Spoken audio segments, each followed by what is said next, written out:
Je salue chacun de vous dans le plus pur, dans la flamme cachée, l'étincelle divine, qui est dans les hauteurs éternellement, qui est la source de notre vie, une vie transparente, une vie divine, qui nous unit. Quand on regarde bien la flamme, une flamme, dans un feu, dans les feux, les flammes, elles sont une. C'est une grande clé de méditation, un grand secret. Le feu est un. Le feu n'est pas divisé. La flamme, devant moi, devant toi, devant nous, à l'intérieur, dans les hauteurs, dans l'éternité, dans la terre, c'est la même. C'est une flamme, c'est une unité. C'est une concentration qu'il faut développer. Une concentration, mais aussi une vérité. C'est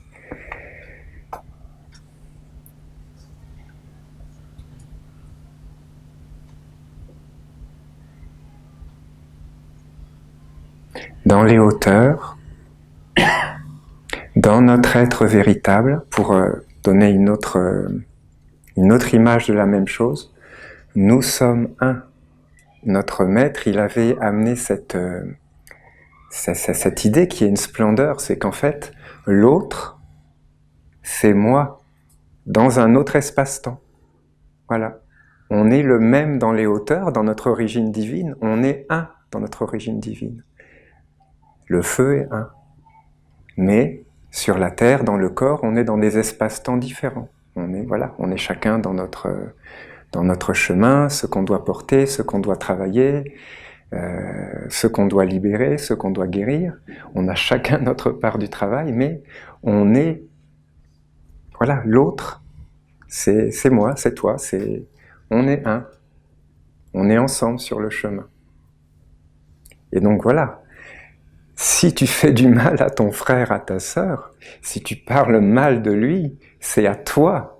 C'est toi que tu enfermes, c'est toi-même que tu accables, c'est toi-même que tu conduis dans les souffrances, dans l'enfermement. Voilà.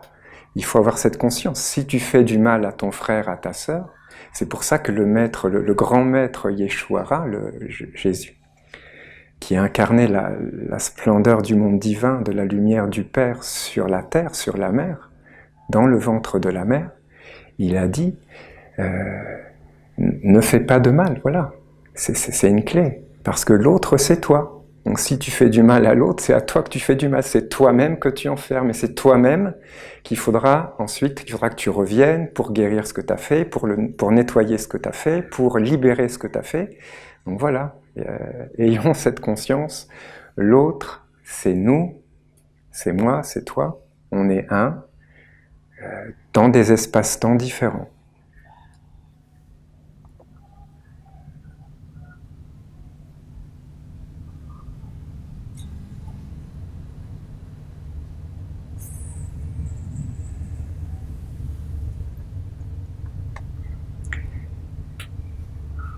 Le frère Loïc vous a parlé, je crois, de la montagne du Soularak, qui est liée à notre père Michael. Soularak, comme il vous a dit d'ailleurs, Soularak, voilà, c'est un nom magique. C'est le rocher du soleil, c'est le rocher de Michael, la montagne de Michael. Et notre maître, Olivier Manitara, nous avait enseigné que l'archange, tous les ans, à chaque année, dans sa période, la période de sa fête, donc de l'équinoxe d'automne, il apparaît dans les hauteurs au sommet de la montagne, de cette montagne, celle-ci, dans les Pyrénées, en Ariège, dans les montagnes Qatar, le pays Qatar.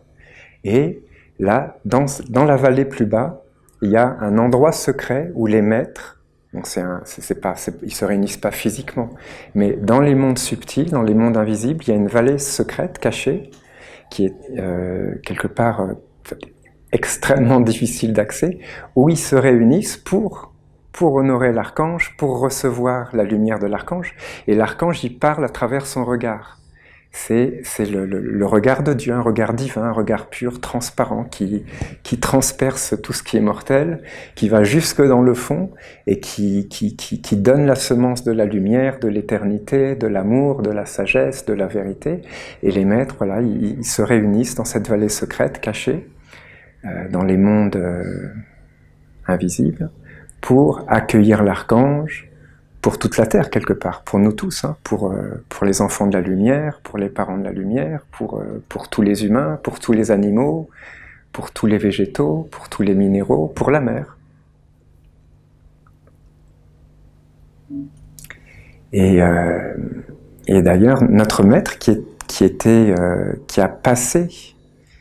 il a passé plusieurs fois ces 6 lunes. Il a plusieurs fois, 3 fois je crois, il a fait le chemin des 6 lunes, c'est-à-dire le chemin des 6 lunes, c'est le chemin pendant 6 lunes, c'est-à-dire de l'équinoxe de printemps à l'équinoxe d'automne, de cheminer donc pendant 6 lunes de mars donc à septembre pour aller vers l'ange. Et donc il a marché ce chemin 3 fois.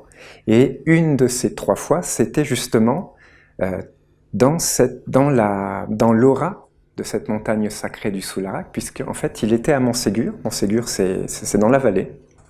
Le château de Montségur, d'ailleurs, il est comme sur un promontoire, il est en ligne directe. Et il y a une magie, hein, il y a des mystères. Le château de Montségur, il est en ligne directe du sommet du Soularac. On le voit, voilà, c'est un lien direct.